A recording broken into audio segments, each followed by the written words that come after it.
বিদেশ থেকে এসে লাখ লাখ টাকা নিয়ে 15টা 20টা গাভী নিয়ে লালন পালন করা শুরু করছে, পরে দেখছে যে সে আবার দেশে এসে আবার সব কিছু গুছিয়ে আবার বিদেশ চলে যেতে হচ্ছে। এটার জন্য যদি আপনি অভিজ্ঞতা শেয়ার করেন। যতটুকু বুঝে হ্যাঁ, চেষ্টা তো নিজে অবশ্যই 100% এফোর্ট দিবে। আচ্ছা, তখন সে ওই জায়গায় নির্বাচন করতে হবে। যেমন আমাদের এই 3টা বকনা, হ্যাঁ, 3টা বকনার মধ্যে কোন বকনাটা বেস্ট আপনি একটু অনুধাবন করে বলতে পারবেন? আমার তো মনে হচ্ছে এটা না, ওইটা সবচেয়ে বেস্ট। এটা দেখেন, এটা নির্বাচনটা দেখেন। ফার্স্ট টাইম কি বলছি, শিংগুলা ছোট হবে, সাদা হবে। এটা কিন্তু সাদা না, এটা হালকা সাদা। আচ্ছা আচ্ছা, শিংগুলা তাই না? চমৎকার। আপনার এই যে কানগুলা ছোট হবে, কানগুলা। আচ্ছা আচ্ছা, চমৎকার। এটা কানগুলা ছোট, বাট এটা আরেকটু ছোট। আচ্ছা আচ্ছা আচ্ছা, তোমার মনে করো এটা অনেক ছোট তাই না? এটা থেকে ওইটা কম্বলটা আরো অনেক, এটা সামনের যে ইয়েটা। আচ্ছা আচ্ছা। আর এটা মায়ের রেকর্ড ভালো, এটা মায়ের রেকর্ডও ভালো, বাট এটা থেকে এটা অনেক ভালো।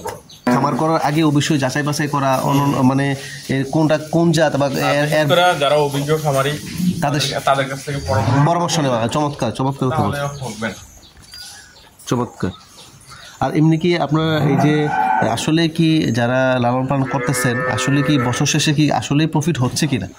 অনেকেই জানতে চাচ্ছে যে ভাই আসলে আমরা যে গাভীর খামার করবো, আসলে গাভীর খামার করে কি আমরা কিছু মানে লাভবান হবো কিনা, না দেখছে সমান সমান হচ্ছে, বা এই যে বিষয়টা যদি আপনারা একটু নতুন খামার করতে যাচ্ছে দেখেছে হঠাৎ করে আচ্ছা যদি 1-2টা বৈশিষ্ট্য বলেন যে হ্যাঁ এটা এবং এটার মধ্যে কি পার্থক্য আছে, যারা নতুন খামার করতে চাচ্ছে বা কিভাবে তারা বাছাই করবে। আর সবগুলো দেখলাম এই হলস্টাইন ফ্রিজিয়ান সবগুলো গাভী কিন্তু আপনারা লালন পালন করছে তাই না? কি কি মানে ভালো জাতের গাভীগুলোতে চিনার কি কি উপায়গুলো আছে একটু যদি বলেন। শিংগুলো থাকবে সুন্দর, হ্যাঁ। তারপর হচ্ছে এই যে গাভীর যে কম্বল আছে, কম্বল থাকবে না। আচ্ছা, কান থাকবে ছোট। আচ্ছা, কানগুলো ছোট থাকবে তাই না? লেজ থাকবে ছোট, লেজও থাকবে ছোট তাই না? চামড়া থাকবে পাতলা, চামড়া হবে অনেক পাতলা। ইয়েস। আচ্ছা আচ্ছা। আর এই যে আপনাদের মনে করেন এই যে এই গাভী এবং বকনা বাছুর টোটালি যে এই খাবার দাবার কস্ট কমানোর জন্য মানে মাসিক আপনাদের কীরকম খরচ হচ্ছে, যে এই ফার্মটা ইয়ে করতে মাসিক কীরকম বা কীরকম খরচ হয় এগুলো আসলে লালন পালন করতে গেলে? আমাদের তো হচ্ছে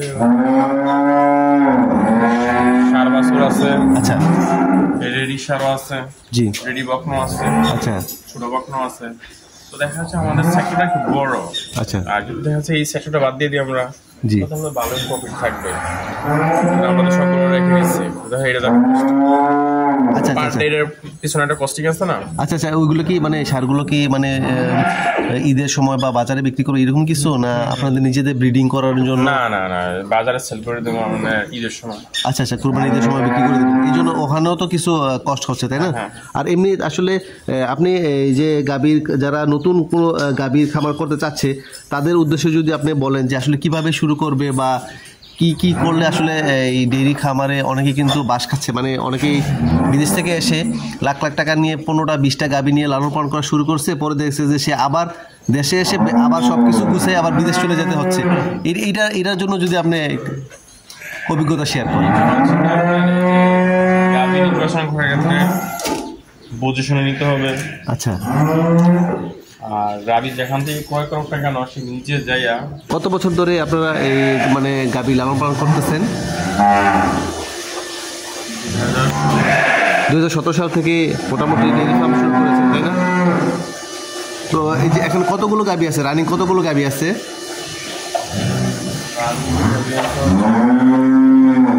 টোটাল গাভী আছে 35-35টা গাভী আছে তাই না? আর এমনি মনে হয় কিছু সার বা বকনা বাছুর টাছুর এগুলা সহ রানিং আছে হয়তো বা আপনার 20টা হবে, 20টার মতো। আচ্ছা আচ্ছা, এগুলো মনে খাবার দেওয়ার সময় হয়ে গেছে মনে হয়, তারপর দুধ দহন করবে। তো এই যে ডেয়ারি ফার্ম করছেন, এটা পরিচর্যা এবং ব্যবস্থাপনা কীভাবে করছেন, প্রধানত কীভাবে মানে যত্ন নিচ্ছেন? আসলে যত্ন নিচ্ছি হচ্ছে আমরা সাধারণত ভ্যাকসিন দিচ্ছি, তারপর হচ্ছে টিকা ভ্যাকসিনগুলো ঠিকমতো নিয়মিত দিচ্ছেন, তাই না? আর এই যে দৈনিক খাদ্য তালিকার মধ্যে কী কী রাখছেন, মানে কি কি খাবার ওদেরকে খাওয়াচ্ছেন?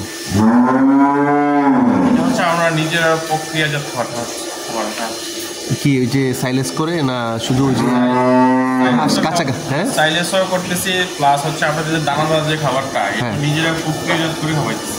আচ্ছা, নিজেরাই মিক্সিং টিক্সিং করে এই যে এগুলো করে।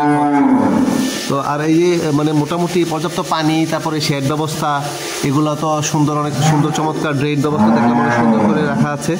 তো আর গরু যে স্বাস্থ্য পরীক্ষা, আপনারা কীভাবে স্বাস্থ্য পরীক্ষা করেন বা কতদিন পর পর স্বাস্থ্য পরীক্ষা করাচ্ছেন? আমরা বুঝতে পারি, মানে নিজে ফিজিক্যালি দেখে যে এই গরুটা একটু অসুস্থ মনে হচ্ছে বা কি করা দরকার, বা তাপমাত্রা মাপার জন্য থার্মোমিটার দিয়ে একটু দেখতেছেন, তাই না?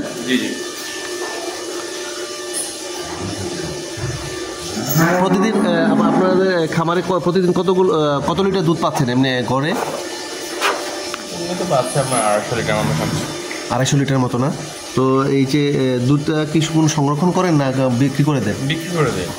এই যে আপনার মাতৃভান্ডার সুইটস, মাতৃভান্ডার সুইটসে বিক্রি করে দিচ্ছেন। আচ্ছা আচ্ছা। তো এই বাজারের মূল্য কত করে পাচ্ছেন আপনার এভারেজে? 65 টাকা। হ্যাঁ, 65 টাকা করে, তাই না?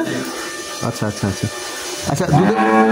আপনার এই যে দুধের মান নিয়ন্ত্রণের জন্য কিছু করছেন, মানে সবসময় দুধের মানে খাবার দাবার বা কোনো কিছু, যে দুধের মানটা ঠিক আছে কি না, এই ধরনের কোনো কিছু করছেন কি না আপনারা? দুধের মান নিয়ন্ত্রণ মানে দুধের যে কোয়ালিটিটা আসলে এটা কিভাবে মেনটেন করতেছেন? দুধের কোয়ালিটি খাবারের মাধ্যমে না?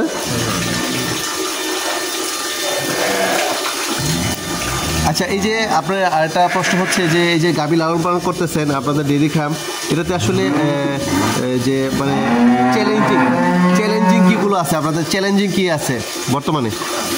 চ্যালেঞ্জিং হচ্ছে আপনার গাভী নির্বাচন করার সময় খুবই আপনাকে কেয়ারফুলভাবে নির্বাচন করতে হবে। আচ্ছা।